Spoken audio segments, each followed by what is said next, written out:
I guess we can go ahead and get this started. I'm calling the August 4th, 2022 meeting of the Environmental Management Policy Committee to order. We can all, if you're able to stand for the Pledge of Allegiance. I pledge allegiance to the flag of the United States of America, to the republic to the republic for which it stands, one nation, under God, indivisible, with liberty and justice for all. All right, thank you everyone for joining us here virtually. And I'm trying to remember how we do this with the introduction. Do we want to do the meeting minute roll call as our introductions, or what do we normally do? Well, normally we would do roll call of the minutes, and that would kind of give an idea of everyone who's there. Okay. It's really hard to go around with a Zoom call. Sometimes it works well if everyone just introduces themselves in the chat. Okay. Because we cannot vote on the minutes because it's a virtual meeting.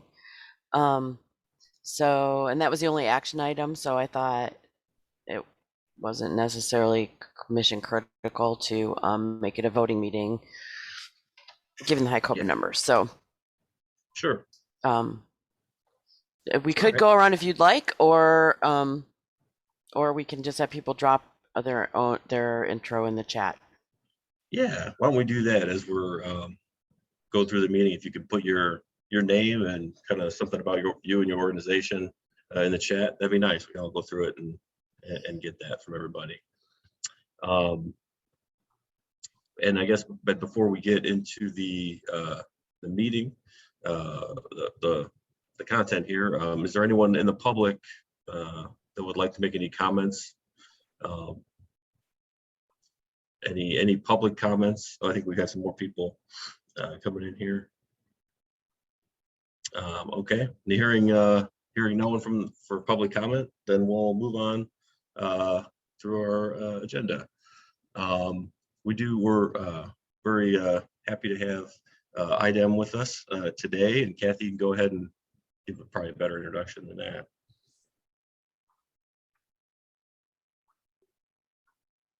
You meant me or Kathy Chitari? Oh, sorry, Kathy Luther. You said. Okay. Well, I wanted to. I'm sure everyone's aware that Kathy Chitari is the director of the Northwest office now, and I have known Kathy for, I'm not going to say how long, because she was at IDEM when I was at IDEM, and then we both went away for a while, and then she went back there. So anyway, she's extremely knowledgeable. She's had positions in almost every program, and she worked a long time in compliance assistance. And I really appreciate she's been making a lot of effort to get out into the region and meet with people and talk with them. And then she is going to introduce Jennifer. Jennifer has presented to us before, but I think it's been a while. So go ahead, Kathy. Well, I'm not quite sure this is going to be my first virtual meeting, so I'm not sure how it works with the presentation material that we sent in. And sharing that, I know Jennifer Collins had sent the presentation over earlier this morning. Yes, and Kathy, I do have that presentation in case we need it. I think the preferred way would be if we grant host abilities to Jennifer, and then she can just directly share her slides. And if that doesn't work, then let me know and we can try it a different way. Perfect. Jennifer, can you do that? Okay, Floor, I'm looking to give co-hosting rights to Jennifer Collins, but I don't seem to have that capability. Oh, I already made her co-host. I'm sorry, just like a split second to go. I'm sorry. Okay, okay, thank you. Thank you, Candy.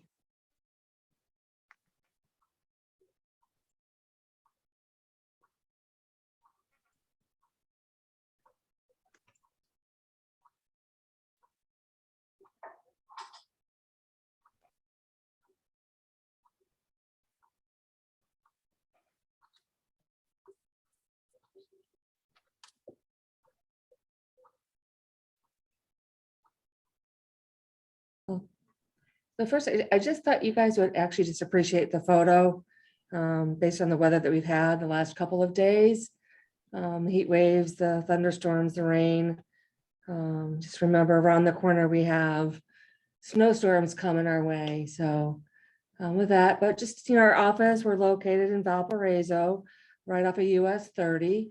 We've been here for, oh goodness, has it been, it's almost 8 years now. So we are pretty happy to be ensconced where we are. We're pretty central to our territory. So, between Lake Port and LaPorte. And then we also have staff that cover Jasper, Newton, staff that go over and help over in the Northern Regional Office. So, this is a pretty central location for us. Go ahead and switch. And I just kind of wanted to give you a brief, overview of some of the changes that's taken place in the office. We've had a lot in the last several months. As maybe you guys know, that Brian Rockensus officially took the helm as the commissioner of IDEM on December 10th, after Bruno's departure for greener pastures within EPA, US EPA. And prior to becoming the commissioner, Brian served as Bruno's chief of staff. So it was a pretty seamless transition with Brian taking over. So of course that left the chief of staff position open. And on January 7th, Parvoni Stover filled that position. She brings many years of state government experience with several different state agencies, including the Department of Child Services, the Office of Attorney General, the Department of Corrections, and the State Budget Agency. So she brings lots of experience and knowledge with her over to IDEM. And then sadly, on April 1st, Julia Wickard left the agency to go work at the U.S. Department of Agriculture as the Indiana Farm Services Agency State Executive Director. That again left a big hole in our agency, but luckily Bob Luger was chosen to fill her shoes. So he moved as the Assistant Commissioner for the Office of Program Support to now being the Commissioner, the Deputy Assistant Commissioner to now being the Assistant Commissioner. So our Deputy Assistant Commissioner position is currently vacant, and hopefully we will have that filled shortly. Go ahead and switch slides. And then our office, we have done a lot of work in our office, increasing our staff. We have finally fully filled all of our our open air positions. So we have 6 air inspectors. Again, we cover Lake Port, LaPorte, Jasper, Newton County. 2 of our inspectors also help cover asbestos inspections. And one of the big changes we have, if you notice, the number of wastewater inspectors that we currently have. So we've greatly expanded that number of inspectors that will allow us to get out into the field, to spend more time covering the larger industries, to do deeper dives on the larger industries, but that will also allow us to continue meeting our commitment inspections for all required wastewater inspections, including our small municipals, our smaller industrial, as well as getting out and timely investigating any sort of complaint inspections. So that's been a big win for our office, to be fully staffed with these number of inspectors. We have several that will go out together, again, on some of the larger industries, just to make sure that we are well staffed. Charles Breitenfeld left the Compliance and Technical Assistance Program, Partners for Clean Air position, to fill the vacant hazardous waste position that I had. And we're happy to announce that Michelle Murde has accepted the Compliance and Technical Assistance Partners for Clean Air position. I don't know if you want to say hi, Michelle. Good morning. And then we've also hired a community outreach coordinator. We spent many, many months searching for a candidate for this position. Basically, it's to further EPA's Justice 40, and in recognition of a void that we needed to get filled in our office to help with the region. We created this position that will be responsible for administering a program to educate and assist external stakeholders with resources and issues under regulation within IDEM, as well as to promote environmental stakeholder inclusion and stakeholder inclusion within IDEM's Lake Michigan programs.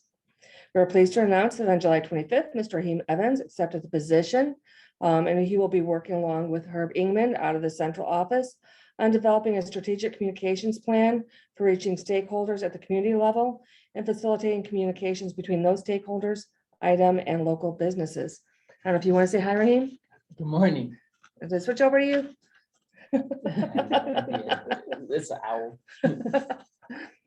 Okay, go ahead and switch slides.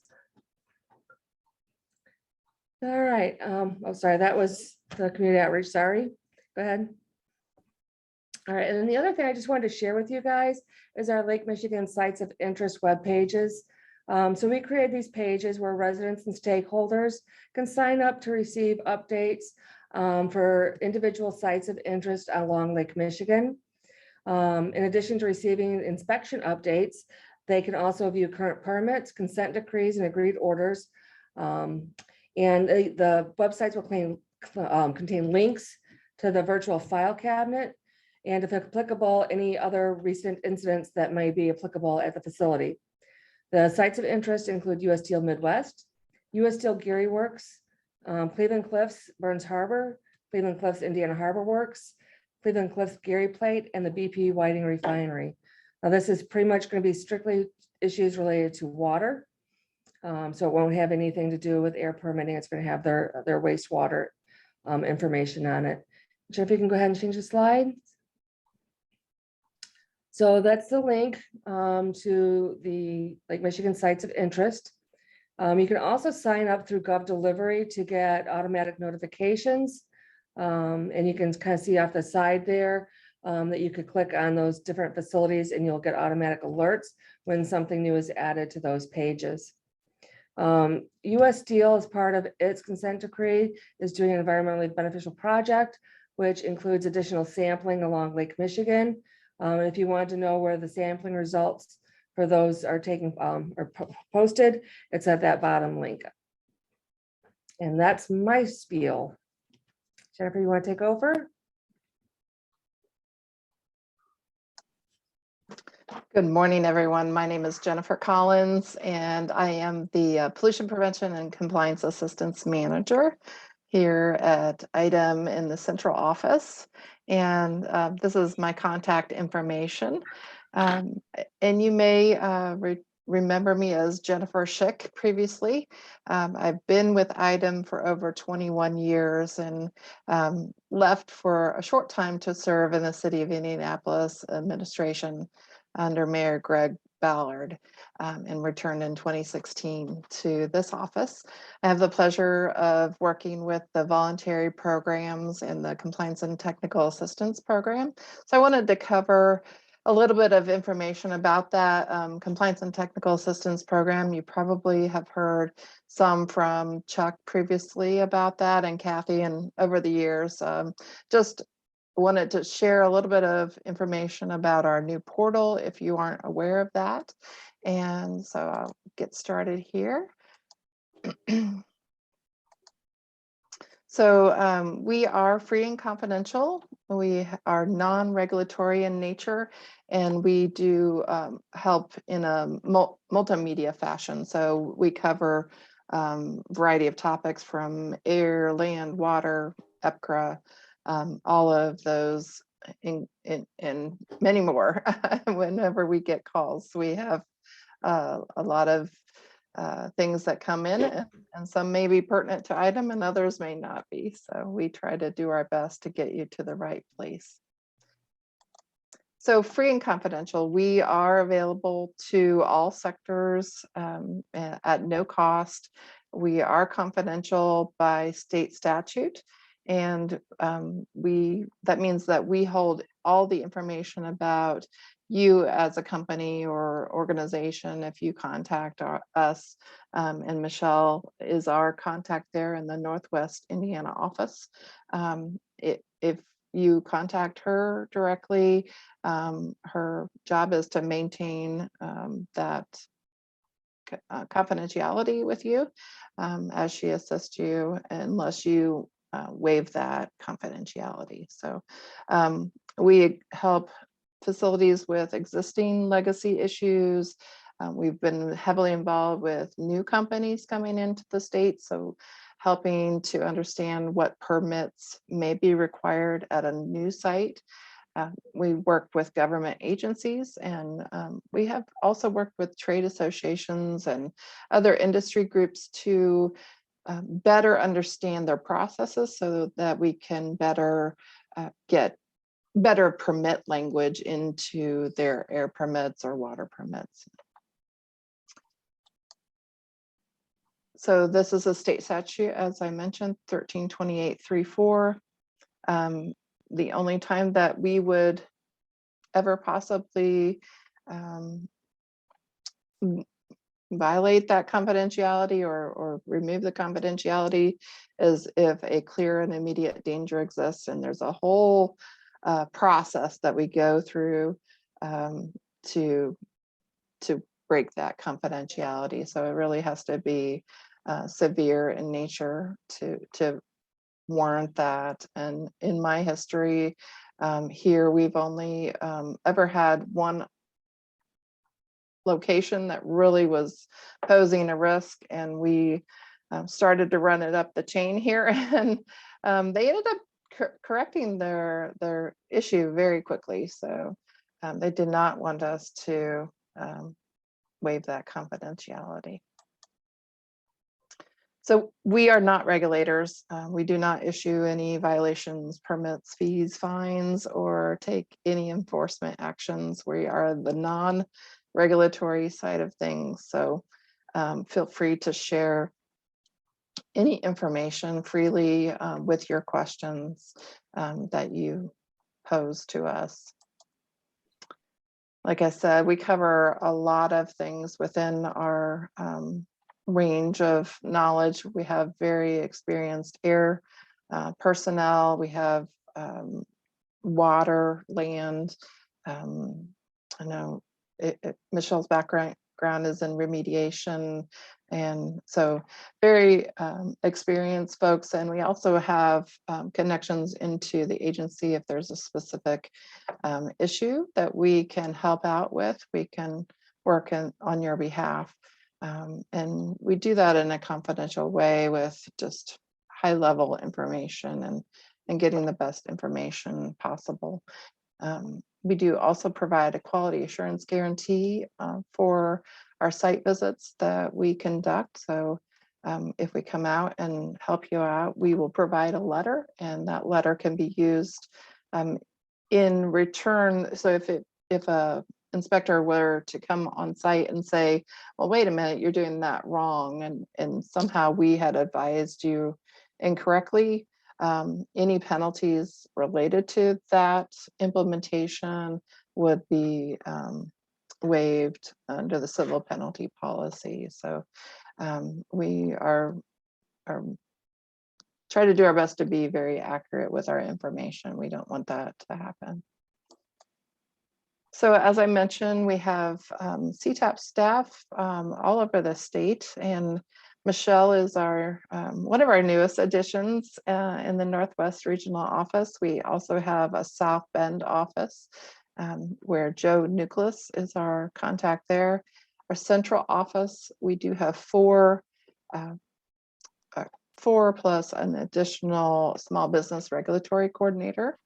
And then Southwest office, we just filled that position as well.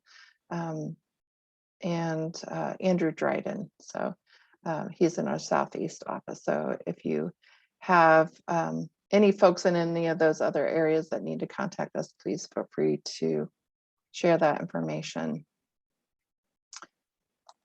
So our services are the hotline, the online portal, site assessments, training, and online resources. So the thing that I wanted to talk a little bit more about is our new Ctap online portal. We launched this a couple years ago now, and it's intended to be a location online that you can, as an entity or business, can submit questions. And so we get those directly in. It is a secure site, so it goes through Access Indiana.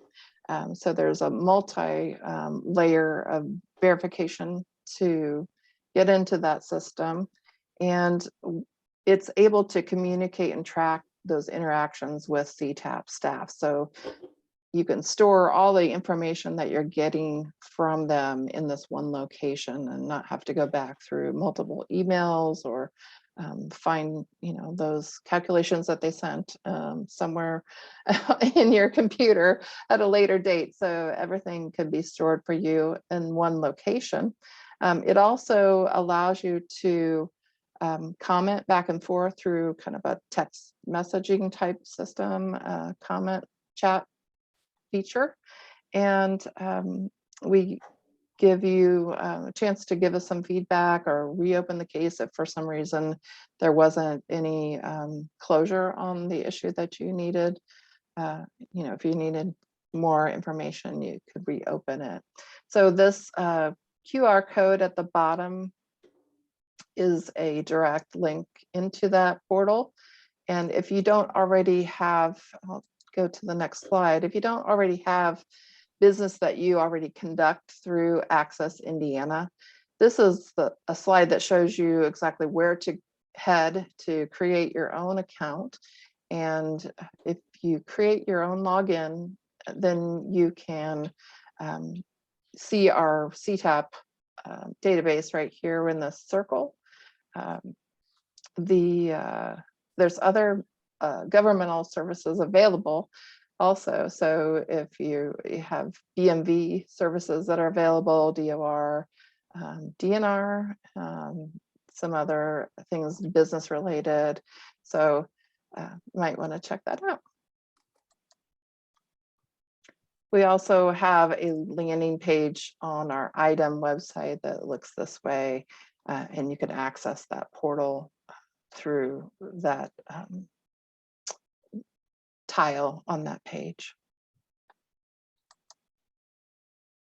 So site assessments, you might be curious about those. We do offer those services. We will come out and do either a full environmental regulatory kind of overview with you to identify, okay, do you have any air emissions, any water areas that would go to the water, anything you need to do with waste. We would do kind of a comprehensive review, or you could contact us to troubleshoot a particular process at the facility. So we do not just show up without being invited. So unlike our friendly compliance inspectors, we do need an invitation. So it's just helpful to have a site assessment because you're determining your compliance status before a regulatory inspector would show up at your door, and to help with any permitting issues or maintaining records. We do also help to understand regulations. We can also look for pollution prevention opportunities, and that kind of goes along with some of the other things that I want to talk about today. We provide some online training. We have done a couple different modules that have manuals associated with those. Those are related to our environmental education for regulated entities.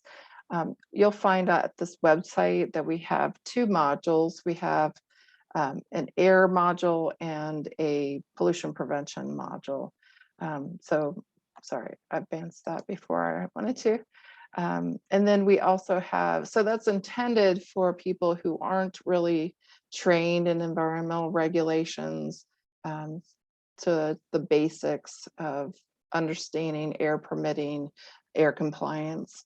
And then pollution prevention really has a lot of resources for a company to go through and develop a pollution prevention plan of their own and identify projects that they can do at their facility that would reduce their environmental impact. We also do specific training related to industry groups. So if you have a need for specific training on a regulation or in a specific industry, things that apply to that industry, we can come in and do a training for your organization. So just ask us. We may have an expert on our team, or we may be able to do some additional research and help and do a presentation. We've done some training for environmental managers at a facility that is an asphalt plant. It has multiple asphalt plants. So we did training for all of their environmental managers on their permits. So that was really a useful training for that company.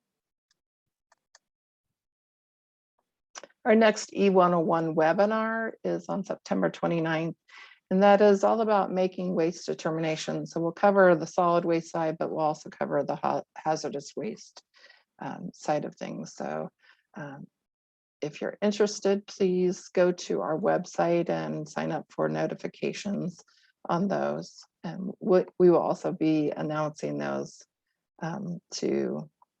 across the item listservs.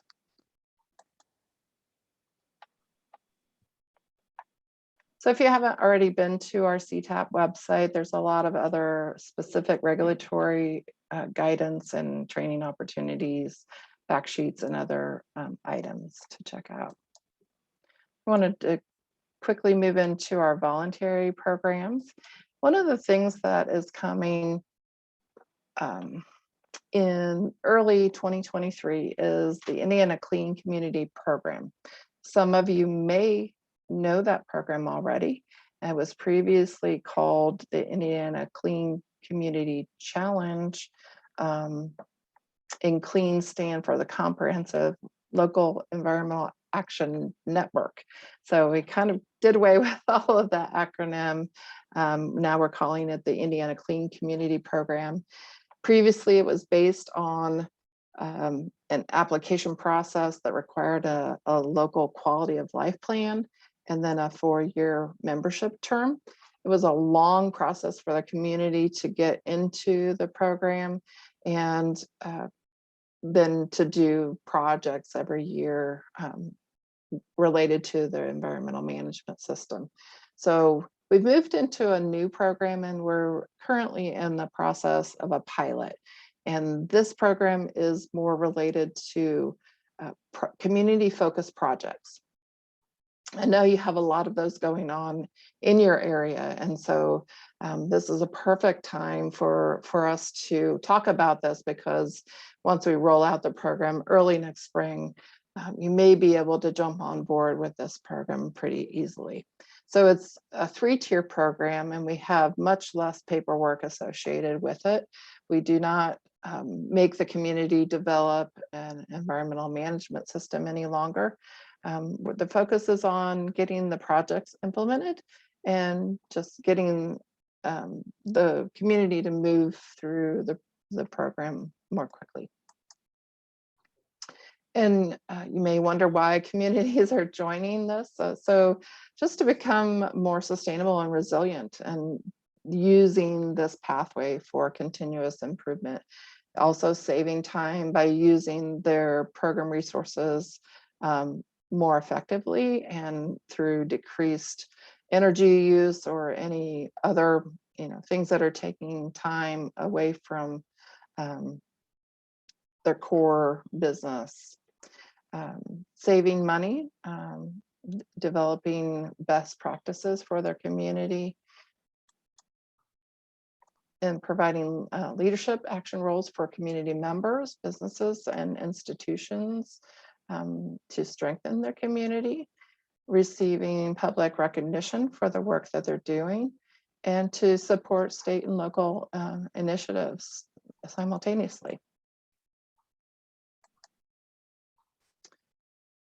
So we're still in the process of developing the complete package of how a community would join. But the first step that we know is that the community will need to create a clean team, and that team can consist of municipal staff, residents, interested parties, other organizations that are doing the work in the area.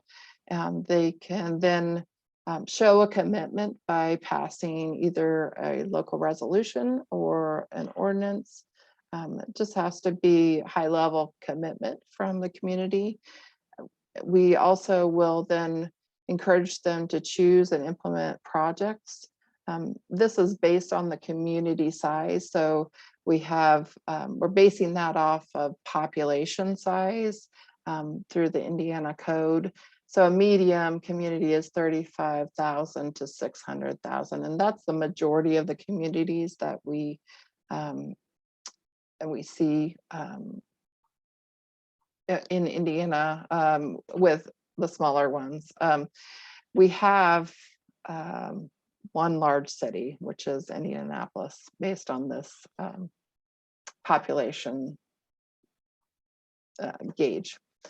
So based on the size of the community, they'll be required to do either 4 for a small community, 4 projects, 6 projects, or 8 projects based on their size for each level that they're in the program. We're going to encourage the communities to stay active and achieve results. So we will be hosting an annual meeting every year of the communities, bringing together folks to support each other and to learn from each other. We will be producing newsletters and results from the communities so that you can compare.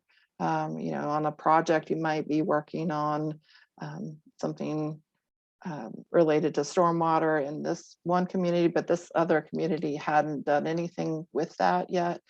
They can learn from their colleagues in the other community.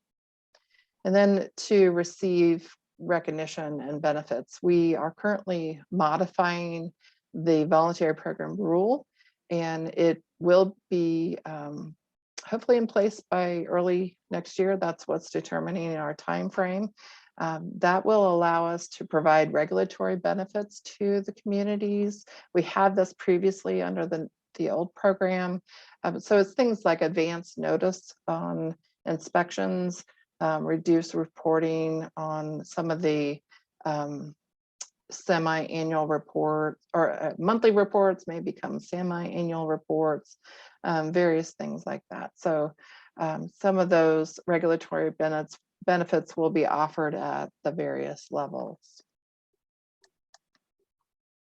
So here's the tiers: bronze, silver, and gold. We're still looking at bronze a little bit. We don't want a community to come in and just sit at bronze. So if a community is committed to doing the work under this program, we need them to have a positive environmental history, which is our requirement across the board for any voluntary programs. A high level commitment to the program, develop that clean team, and then attend the clean annual meeting. They really then do also have to identify the projects that they'll be working on and then strive to move to the next level, silver, with those projects. So then silver is that specific number per level, and then they'll report their metrics annually. And if they complete the number that they're required to do, they'll move on to the next level. I know you're wondering what the projects are that we're looking for. We have around, I think, 29 so far approved to go forward with. So they're in these various sustainability focused areas. So environmental management, we've got the source water protection plan, stormwater ordinances, water conservation, local burn ordinance, tracking municipal water use, community resiliency. We've got Tree City USA certification, a climate action plan, storm ready, and greenhouse gas inventories that they can work on. Energy renewables, our anti-idling campaigns, soul smart communities, bike or scooter shares, energy conservation and tracking municipal energy use. Waste management reduction, waste audits, community recycling programs, food waste reduction, tox away days, tracking recycling data, land use conservation. We're looking at brownfield prioritization, brownfield planning, community gardens, green infrastructure, and thriving economies by local campaigns, doing some economic redevelopment with brownfields, sustainable purchasing policies, green business recognition, and local business roundtables. So We are currently in the process of getting these up on our website. So you will be able to review these. I would say within the next 2 months, we will have those all up on our website for your perusal. They have a full list of what we're looking for, what it achieves, and then some resources related to each project. Our pilot communities are Beech Grove, Nashville, Brown County, Zionsville, Fishers, Maryville, and Richmond.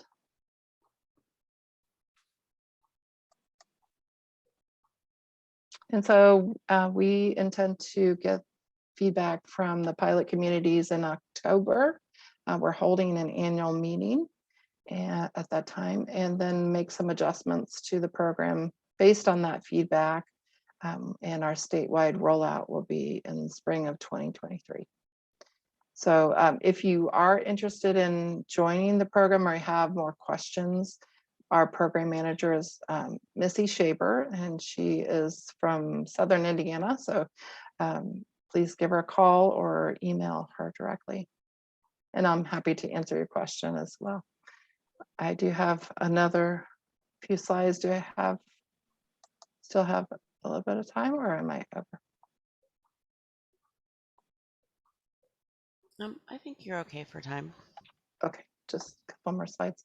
We do have our annual pollution prevention conference and trade show happening September 21st down here at the Marriott North Keystone at the Crossing.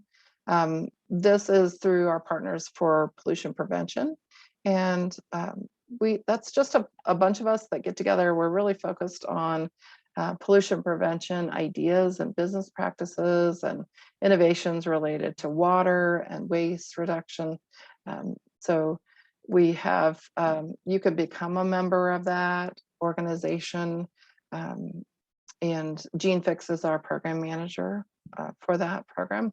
We also do tours on a quarterly basis and have information from the host about sustainability issues and what projects they are implementing. So the next one quarterly is December 13th at Toyota Material Handling in Columbus, Indiana. There's our save the date, and I've given you a link if you want to get to that event information. We also have our other business environmental stewardship program, voluntary program, and that's the next round is September 1st through October 31st. It's for businesses that have an environmental management system in place, and they are implementing pollution prevention at their facility. And if you know of any of those facilities that would like to join us, we currently have around 56 members, and so we are welcoming other folks who have an environmental management system in place to join us. We have had a lot of winners from Northwest Indiana on the Indiana Governor's Awards for Environmental Excellence. So just wanted to give you a heads up again for this program. We are currently in the process of the review committees for this year's program.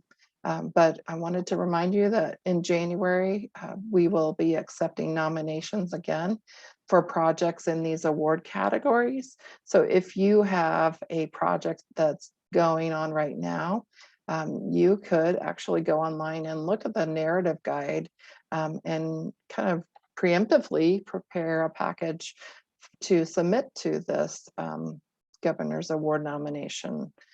So just a reminder, you know, those are 7 categories. We get a lot of, we probably get more environmental education and outreach than anything, but just thinking about where your projects might fit in there and getting a state award for that.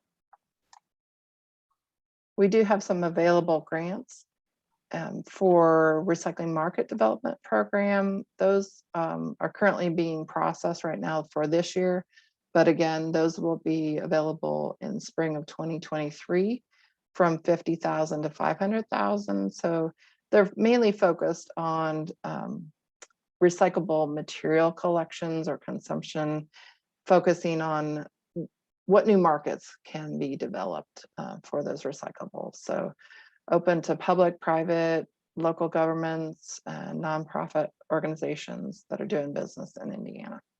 And that's Deanna Garner, if you have any questions about that program. And we will also be opening the Indiana Community Recycling Grants. Those are ranging from 1,000 up to 100,000 with a 25% cash match.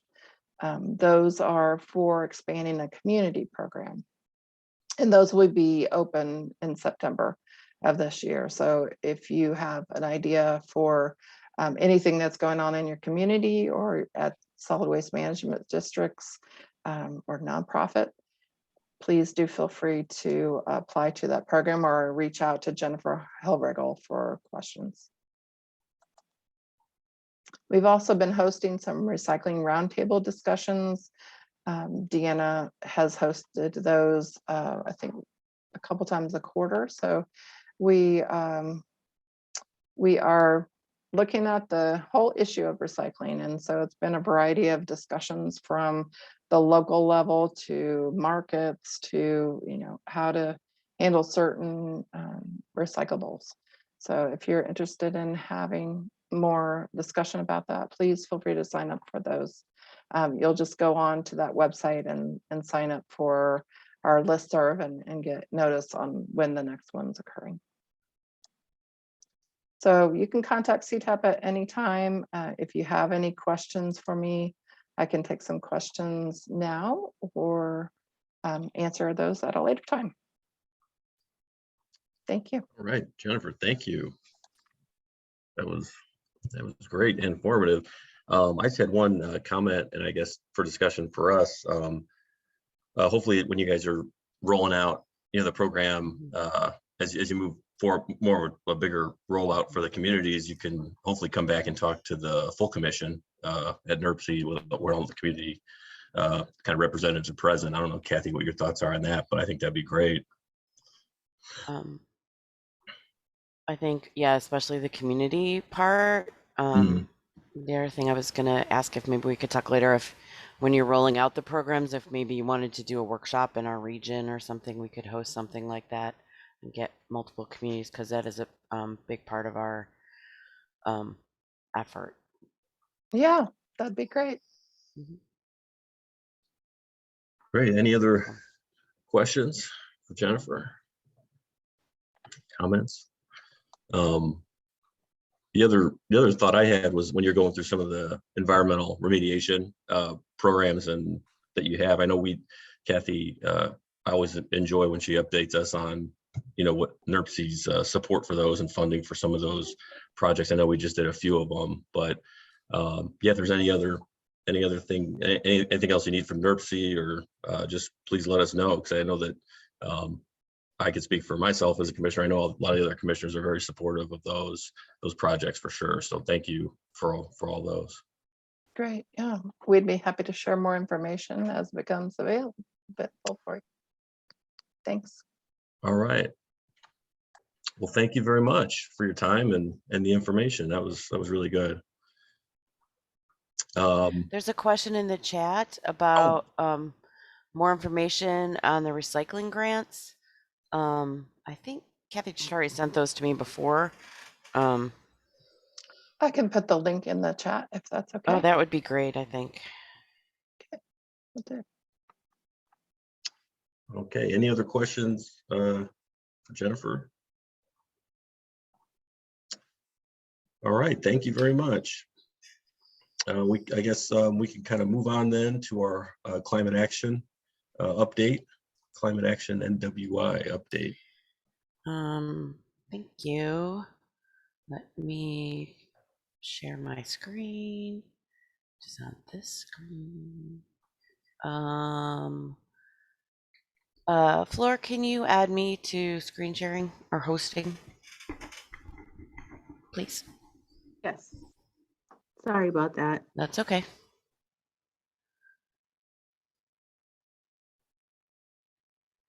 Okay, I'll try again. Nope, still not on. Hold on, I'm looking for you. Okay, I know, there, it's hard.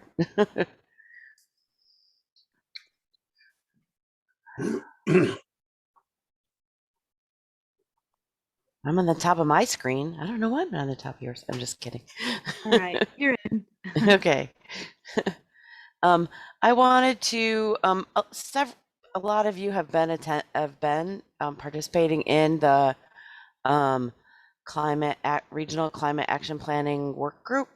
But not everyone. And so I wanted to give you guys an update of where that project is at. More or less, this is the committee. You're the oversight committee for this project, if you weren't aware, for NERC. So I'm just gonna jump in. Please, if you have questions, don't hesitate to interrupt me or pop them in the chat, although I probably won't. I'll require other staff to tell me if there's questions in the chat. I will tell you if there's something in the chat, Kathy. Yep. So here is the original work plan for the climate action planning process. We have recently been, I believe, accepted to have our McKinney Climate Fellow from IU extended for the rest of the calendar year, which is awesome because he's doing great work. So this timeline, I don't think the timeline's changed a lot, except that we have a little more time for the technical stuff. But so we formed a working group, which has met twice, and I'll talk a little bit more about that. We have a communication plan, and we have a whole group focusing on outreach and engagement at the community level. We've done some forecasting of business as usual emissions in the region. And so now we're focusing on scenarios. Well, we have our emission reduction targets. And so now we're focusing on strategies that would apply to different communities and developing that. So more or less, I think that the goals and objectives and the typologies and strategies is probably going to go into October. And we'll be drafting the plan as we go along. But we probably won't be till the end of the year to actually have the draft completed.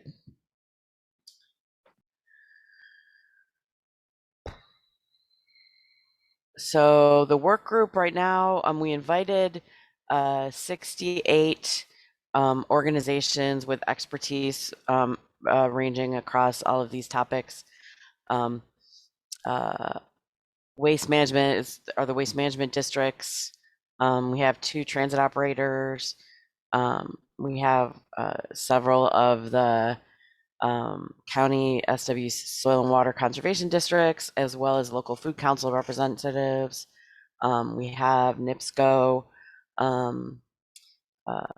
We have and Drive Clean Indiana.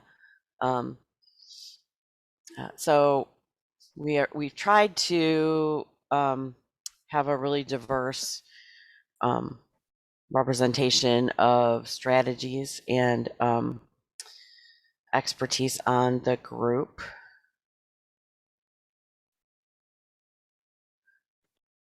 So our first meeting was May 6th. We had 36 participants, so if you consider that we invited almost 70, and that's not counting staff, because we had several staff on. And these are all Zoom meetings, because at the beginning when we started, we weren't sure exactly what was happening with COVID, and it seems to be more convenient for a lot of people not to have to travel to NERC. Anyway, so we had 36 participants, so that's maybe a third of who we invited. At our first meeting, we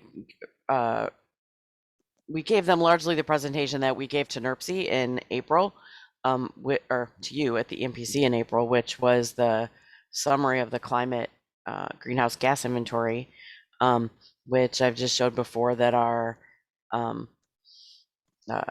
basically our total carbon greenhouse gas emissions for the region in 2017 looks like approximately almost 50 million metric tons a year. And about 39 million metric tons of that, or 80% of that, is attributable to industrial energy use and industrial processes and rail. We've subsequently moved freight rail into the industrial category because freight rail kind of operates at that level in our region. And it's similar in the fact that it's not, there's not the local ability to regulate it in any way that we have determined. Anyway, and that, so about 20% of that is other areas. The largest of which, when you take out that industrial piece, the largest piece is transportation and mobile sources, which is about 50% of our emissions inventory in the region. At May 6th, we also talked about our work plan, which is the schedule I just sent you. We talked about science-based reduction targets as well. And so our reduction targets are based on the One Planet City targeting, which was largely chosen because it is it doesn't require a ton of economic data, and it seemed to make sense to apply regionally. And that methodology basically takes the international science-based goals, which are 50% greenhouse gas reduction by 2030 and climate neutral by 2050, which are in the international agreements to try to keep the average global warming increase below 1.52 degrees Celsius. So the One Planet City Challenge then takes that 50% reduction and adjusts it more or less based on the at the national level, based on the country's development level. So if you're at the highest development level, you get your percentage prorated up to account for historical emissions, and if you're at a lower end, you might then get your reduction targets lowered. So the result of that, I'm in my head calling it prorating, but that balancing act is that our region and any place in the United States would get a reduction target of 63.4%. The idea being that that is our fair share of the global 50% reduction. So our emission target would be 5 tons per person, and by 2030, which would equate to an emission total of 4 million metric tons per year. If you remember in the previous slide, actually I didn't, yeah, we're at about 13 tons per person now. So we need to get to 5 by 2030, which would result in our emitting 4 tons per year total, and reducing our annual tons of emissions by 6 million metric tons. If we use our regional total, we have to reduce our greenhouse gas emissions per year by 31 million metric tons, which is a lot. But there's a lot of things in the works to help us make that happen. So these are our science-based targets. We want to try to get to within the things we can control. We want to get to 5 tons per capita, and overall 16 tons per capita per year.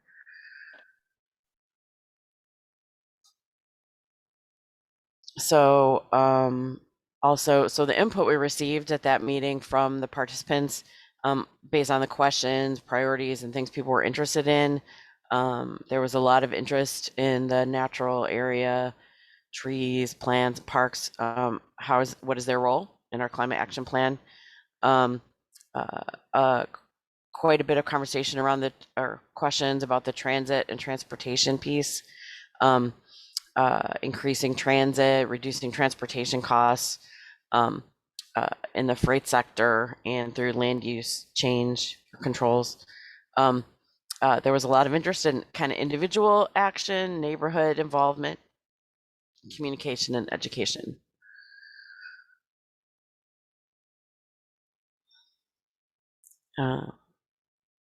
There. I also had a in June 2nd, we had the second meeting of the group. We kind of gave a business as usual forecast, and we talked about climate vulnerability and equity. We had 18 participants in that meeting. And the going forward, as I move into the forecast, some of the things that we factored into that, a lot of the forecasting methodology is based on population. And so these are the population forecasts that NERC used in our original 2050 plan, which we published a few years ago. A lot of you have seen that. We have not at this time accounted for new census data in our projections. We will be doing that by our 2050 plus plan, which we should have those kind of projections in the spring, but for now we're using the ones that we've already adopted in the 2050 plan and in our air quality conformity. They are pretty much based on like a 20-year trending. So they don't really account for example, the COVID pandemic at this time. Those will be things we have to figure out how to account for, but we would predict that by 2030, the population in our region would be 796,000, whereas in 17 it was 766,000. So that's like 30,000 more people. And then they're going to be arranged in households. And then we also project employment also based on that population. The employment we hope to have with that population would be 309,000 jobs in 2030. And then vehicle miles traveled would increase. So all of those increases, business as usual forecast just takes our emissions, basically our per capita emissions that we had, and bumps them all up by 30,000 people. And the vehicle miles traveled also increases. Although with those emissions account for things in our model like traffic projects that we are working on. That was a lot of stuff. Does anybody have any questions about that? No. Throwing a lot of numbers around. So that would be, the really business as usual, straightforward business as usual would be just using those population and VMT and employment projections. We did a second business as usual that included NIPSCO's published integrated resource plans, which has a timeline for reducing coal usage, which in effect reduces the carbon intensity of the energy we use. So we might use the same amount of energy, but there's less carbon in it because more of it is from wind and solar and less of it is from coal. So this is from their plans. And so we use that for an additional modified projection of what our emissions would be. And I have an example of that. So if you don't include NIPSCO's changing energy profile, you see that our actual carbon emission, this is just the residential energy sector. It's an example. Our McKinney Fellow's been working on more complex analysis, but this was a good example to present that you can see that our residential energy is about 3 million metric tons per year, and it increases over time, primarily because the population is projected to increase. If you add in the benefit of NIPSCO's energy transitions, we actually reduce that residential energy by 1.5 million metric tons, which is 25% of our target reduction, the 6-ton target reduction we have. If you, for the everything but industry section, our emissions. It doesn't really address that. One of the things we're doing, one of the pieces of feedback we got actually from ICLEI and from some of the stakeholders, that we shouldn't, just because we can't really control or change the industrial emissions, we shouldn't completely ignore them. So one of the forecasts I have asked David to work on is looking at most of the national rail companies, most of our major industrial partners do have long-range sustainability plans, and they do have some of them are decarbonization plans, some of them are electrification plans, and they are published. And so we are working on a forecast scenario showing up if all that happens, right? Building all of that in, that they're all doing the plans that they've published that they will do. Also, by doing that, and it will include all of the benefits that the residential sector and the commercial sector get from NIPSCO's transition. The industrial energy sector will also get. And then industrial energy use is probably about half of the industrial emissions. So, but it is also important. The other thing I thought that was interesting, or the other take-home part I had from this chart, is that that's just the electricity part of the energy budget for most people and communities. Doesn't really affect at all the home heating cost, the natural gas usage. So that's another big chunk of the energy emission budget for the region.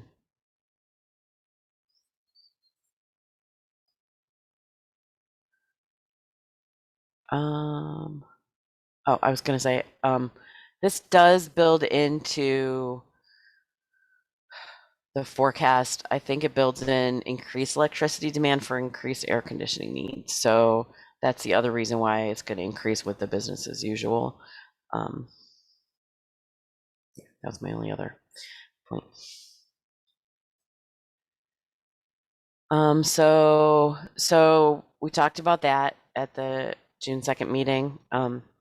And a lot of the questions were about, we received questions about that. I think that's my next slide actually. But we then talked a lot about the other part of climate planning, which is vulnerability assessment and adaptation.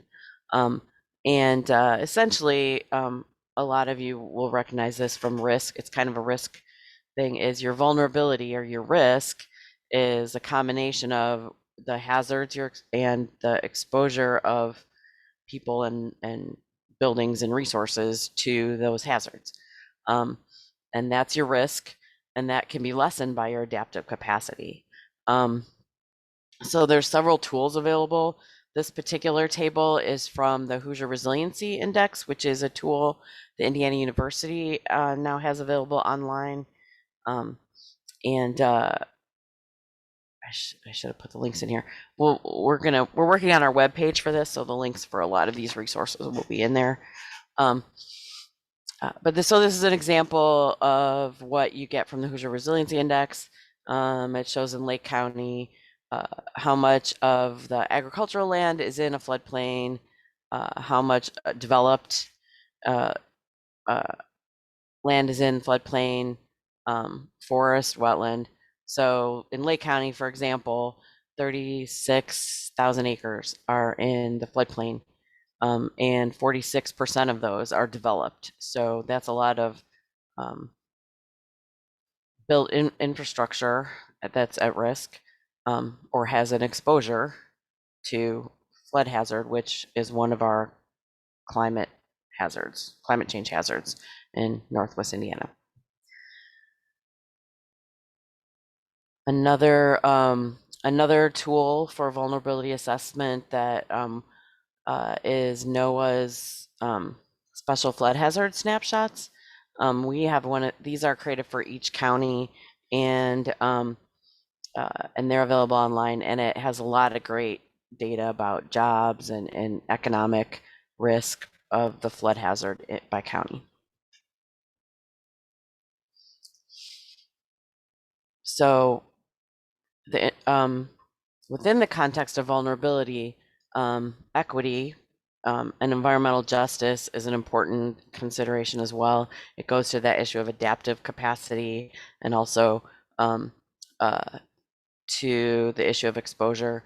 So this was one of the better examples I've seen, kind of talking about the equity part of climate change, and that you could have two schools, and you're going to have the other risk besides flooding is high heat events. So both schools are equally exposed to high heat events, but a well-funded school with maybe with higher, wealthier students, they might have more classroom air conditioning. They have versus, and maybe their students don't need as much summer school, or maybe they have more capacity to do, although everybody now can do e-learning. And then, but the students may have more air conditioning at home. A less funded school may not have air conditioning, or the air conditioning may break down.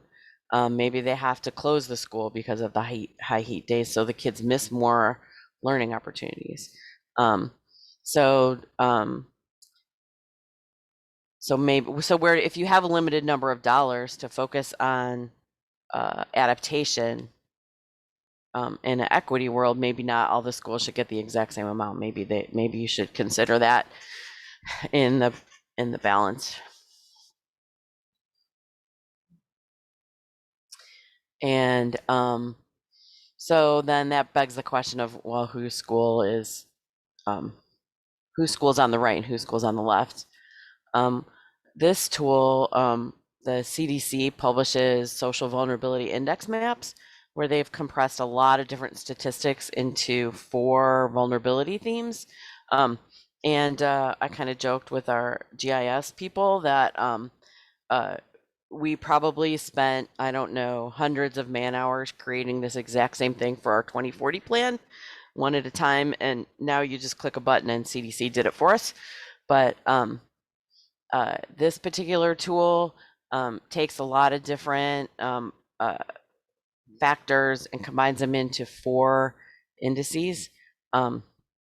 One is socioeconomic status, one is household composition and disability, one is race, ethnicity, and language, and one is housing type and transportation. And then it takes all 4 of these. On the right is the breakdown of the theme maps, and on the left it gives you geographies that by quarter. So the most vulnerable is in the dark blue. The most vulnerable 25% of the population is in the dark blue. The least vulnerable 25% is in white. This happens to be the Porter County Social Vulnerability Index map, but I used it because it shows almost all of the other 2 counties as well. And like, so from NERC's perspective, and we engage in transportation planning, maybe the blue map with the transportation vulnerability is a high priority for us. Those are the places where people, maybe they don't have the transportation resources to leave in a flooding event, or that's just one example.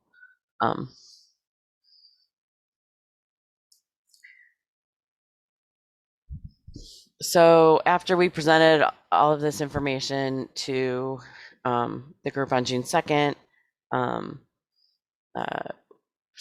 lot of the priorities again were community engagement, the conservation, forestry, and land use piece. And there's still a lot of confusion around the end product we hope to deliver. So I wanted to show all of you guys, I know I showed some of you, there's a separate tool on ICLEI that focuses on agricultural, forestry, and land use. So this part is sort of a response to that question. And it maps the land use changes over time. And this particular slide, I've captured that report for a period for our 3-county region between 2011 and 2016. Where'd it go?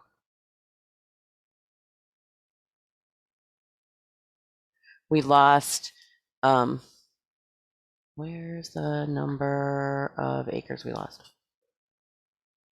I don't know, but it gives, it tells you your total land base. So, right, we have 978,000 acres of forest land, which is 17% of our land, which is really great. Those forest lands actually remove 350 tons of carbon equivalent from the air each year. The trees outside of the forest, which is our urban trees we're planting, they remove another 100,000 tons. So that we're actually just those two, and tree planting is almost half a million tons of carbon removed from the atmosphere. That's offset by land use change. So the forest disturbance line is for pretty much emerald ash borer, right? It's tree loss kind of problems. So that produced emissions from trees dying.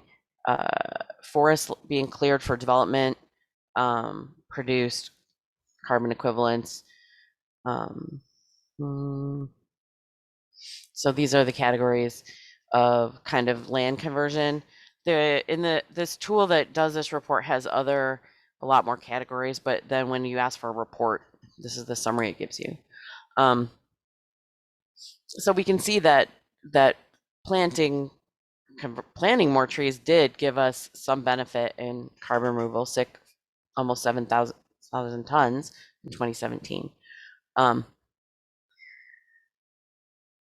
So this is how we're gonna, I think, address sequestration.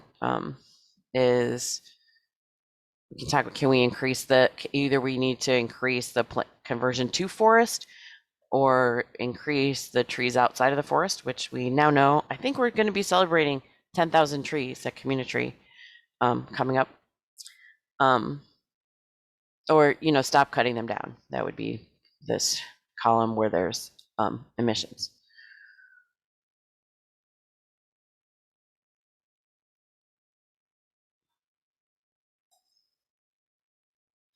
So that's what we've done so far. We're continuing to work our steering committee, which is NERC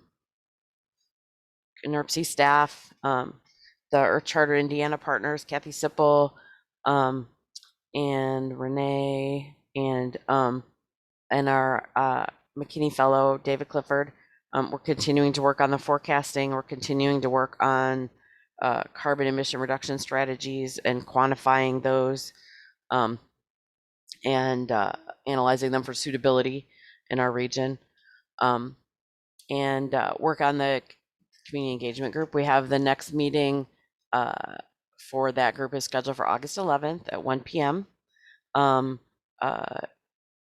Most of the work at that meeting will be focused around the outline of the product that we're trying to produce, to try to answer questions better, and reduce confusion about what exactly this regional climate framework is. And we're going to talk a lot more about the work that the sub-working group, is that a word? Sub-working group on community engagement is doing. They're focusing a lot on the sustainability commissions, expanding the use of sustainability commissions, and they're also going to focus on engagement strategies at the neighborhood level. And we're going to talk about how that helps us build the momentum to move right into local climate action planning once we have the tools from the framework available. Also put in a little commercial for the August 9th Drive Clean Indiana conference, because that's going to have a lot of information about the transportation sector measures embedded in that conference, and that's a huge sector for us. So that's kind of my update of where we are at. And does anybody have any questions?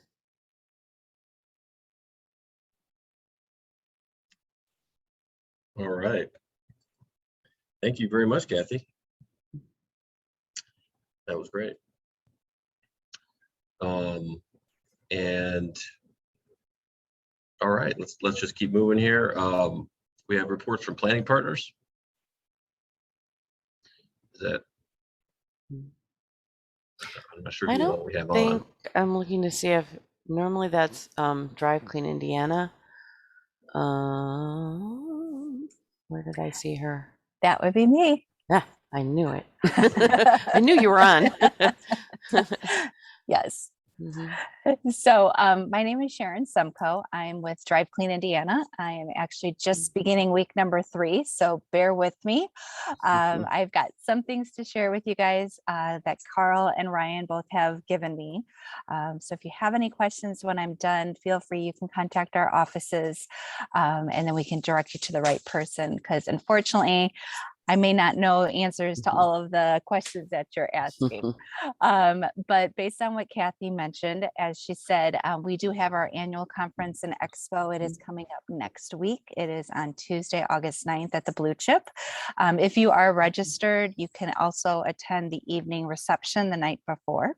And there's still some time to register. So if you still want to come out and come to the event, just go to our website at drivecleanindiana.org. And you can sign up. I do encourage you, if you are wanting to do it and if you are wanting to come for the lunch portion, to get that information into us no later than noon today, because we do have to get our counts into the Blue Chip. We also have our 10th annual golf outing. It's coming up on September 20th, and that's going to be at the White Hawk. Registration is on our website as well. So we would look forward to seeing everyone out there as well. And then another event that's coming up for the Partners for Clean Air on August 14th is going to be at the Gary South Shore Rail Catch Yard also. So we've got that thing coming up too. Let's see, some other things to mention. We are planning the Drive Electric Week in October. More details will be forthcoming. We will also soon announce with NERPC an electric vehicle program where communities can try out electric vehicles, along with helping communities get charging stations and determining the best locations for these stations.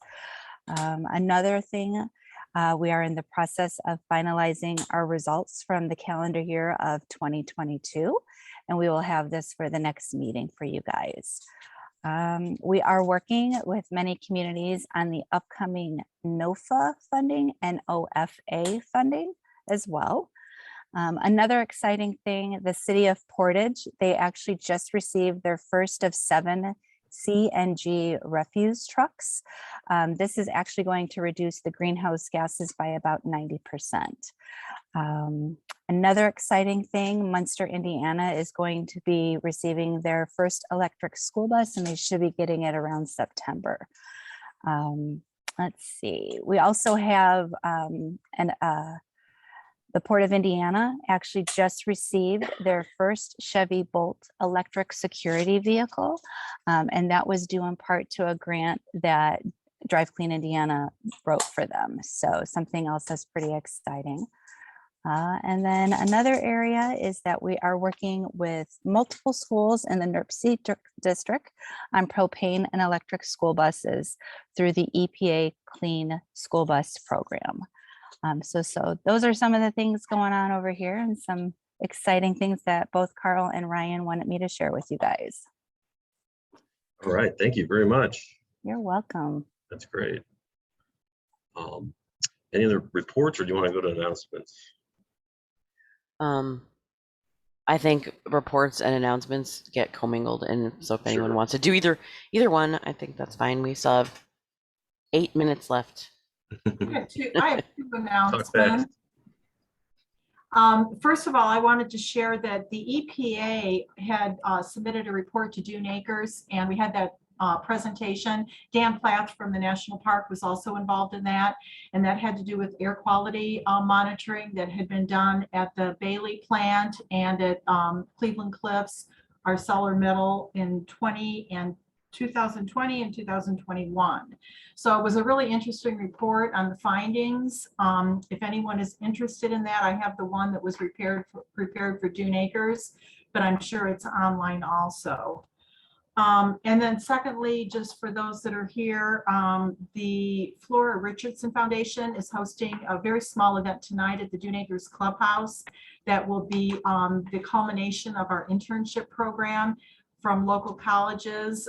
The interns that have been working on environmental projects all summer will be doing presentations tonight at the clubhouse. We'll have some snacks at 5:30 and the presentations at 6:30. All right, thank you.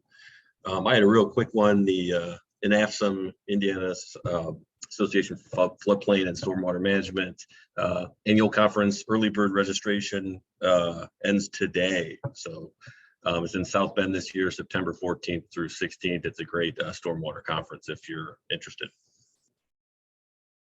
I have an announcement too for this evening, if I may make it, please. Tonight is our special presentation on where have all the butterflies gone? How dire is their situation? This is our monthly Northwest Indiana Green Drinks meeting. It will begin this evening at 6:30 p.m. You can join us on Facebook Live via the Save the Dunes Facebook page, or if you would like to have the Zoom meeting link, I can send that to you by emailing me at nancyforvision@gmail.com. Again, that's nancyforvision@gmail.com. Our special presenter is Doug Tehran, who is curator of biology and vice president of research and conservation at the Chicago Academy of Sciences Peggy Nothbart Nature Museum. He's also director of a statewide butterfly monitoring program, and he'll be followed by a panel of 3 people. Sean Tomlins of the Tryon Farm Institute. They have pollinator fields on their land. Also Leslie Shad, she's lead of natural habitat in Evanston, Illinois. She's going to share how their community residents took the pledge and became a National Wildlife Federation community habitat. And Susan Kurt, who is a biologist and also serves on board with Save the Dunes. She'll be explaining and also introducing the pollinator garden guide that has been published by Save the Dunes this past year. And that is a resource that's available online. I hope that you'll want to join us to discover with us to create pollinator sanctuaries in our cities and to help rescue our butterfly population, especially the monarchs, which has been serious decline this summer. People are very concerned and have been reporting all over social media. I only saw 1 butterfly, I only saw 2. I've seen no monarchs this year. So this meeting really is a call to action, and I hope as many people as possible will join us.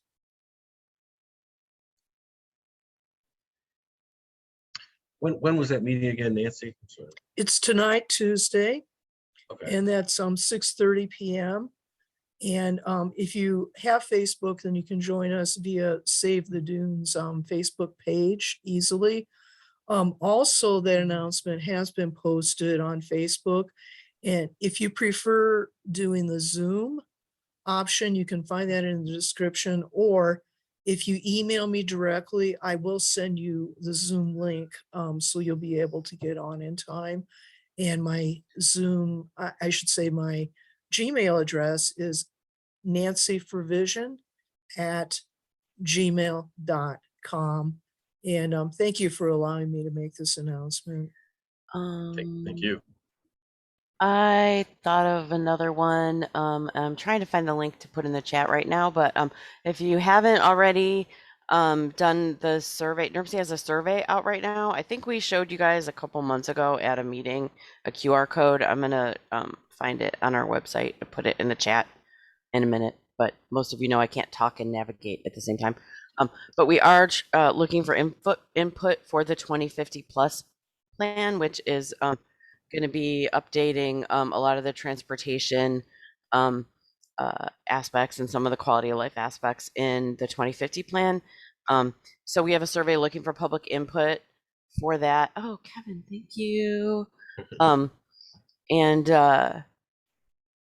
there's not only it's about a 15-minute survey. There's questions about kind of what you think are important priorities as far as transportation. There's a map you can put a pin in if you have specific issues. They could be about safety. They could be about environmental quality or stormwater issues with regards to roads. Anyway, so we just really like to see as much input as possible. So if you have time to do our survey, that would be awesome. Thank you. Right, thank you. Anyone else with any announcements? All right, well, our next meeting is going to be November 4th at 9 a.m. and that notice will go out, and just check the website whether it'll be virtual or in person, I suppose.